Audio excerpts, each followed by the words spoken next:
What's up? Welcome to Volume 1 of Songs That Make You a Better Bassist. And in today's case, learning today's song can help make you just a better overall musician.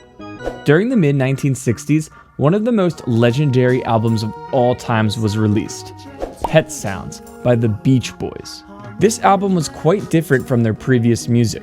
Other albums were mostly 2-minute songs with simple chord progressions, but Pet Sounds really stepped it up. Today we're going to look at Good Vibrations, which is known as one of the greatest songs of all time. We're going to analyze the bass line and structure while I list reasons why this can make you a better bassist/musician.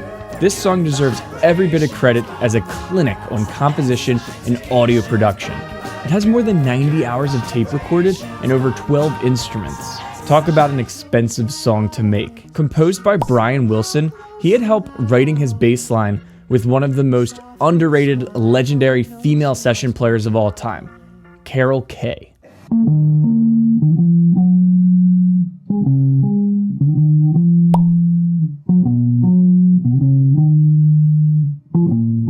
Now let's jump into the tune.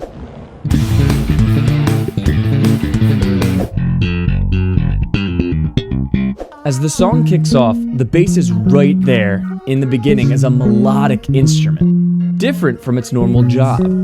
While a normal bassist will hold out the root note in a lower frequency, this line is more of a lead melodic phrase, working its way around the lead vocal line.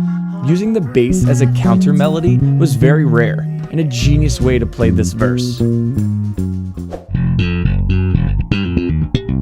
So let's look at what the bass is specifically doing. While active, it's harmonically simple.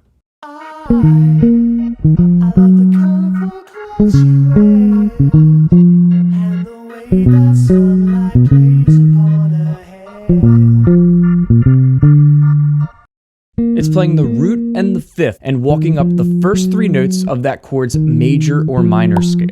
There's a pattern to this, and if you understand the slightest bit of music theory, you can quickly be playing this and apply this to each chord. So if the first chord is E flat minor, this is a whole step followed by a half step. The next chord is D flat major. It does the same fifth and root combo, but now the 3 notes will be the first 3 notes of the major scale. There's only one difference from the minor scale to the major scale when we're talking about those first 3 steps. It's 2 whole steps, the different note being the major third, root second third. The rhythm of this bass line is repetitive and consistent, and the following chords apply to the same rules. All you need to know is if the chord is major or minor, and you can use this consistent symmetrical pattern with the difference between major or minor, and you should easily be able to play it instead of just depending on numbers or tabs or however you might usually learn songs.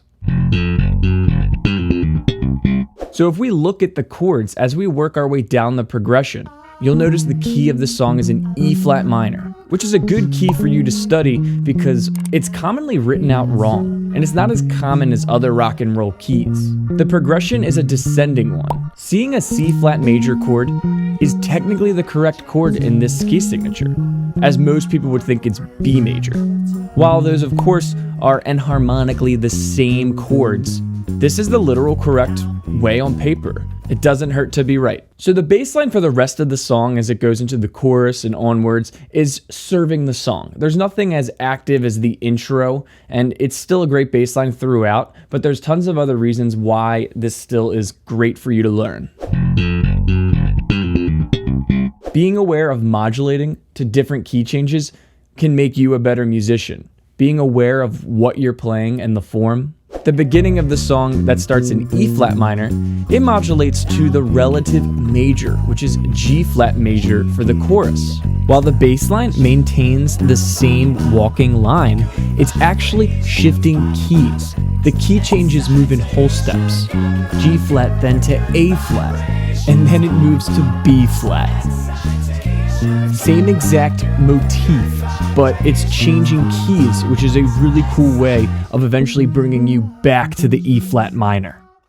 I could keep going on and on about just the genius behind this song. It's just a masterpiece of songwriting, and while everyone thinks, oh, songs that make you better bassists are going to be like flashy type of bass lines, This isn't the case with good vibrations. The combo of music theory and knowing the actual bass line is just such a great way of knowing what you're playing on top of learning a fun bass line or song. This song is legendary. Try to learn it, try to understand it, and it's going to help you become a better musician. Thank you guys for watching. Hit that like button, subscribe if you want to see more content. I will be making this a series, and there will be tons of other videos in regards to what songs can make you a better bassist or musician. So look out, and I'll see you guys next time. Peace!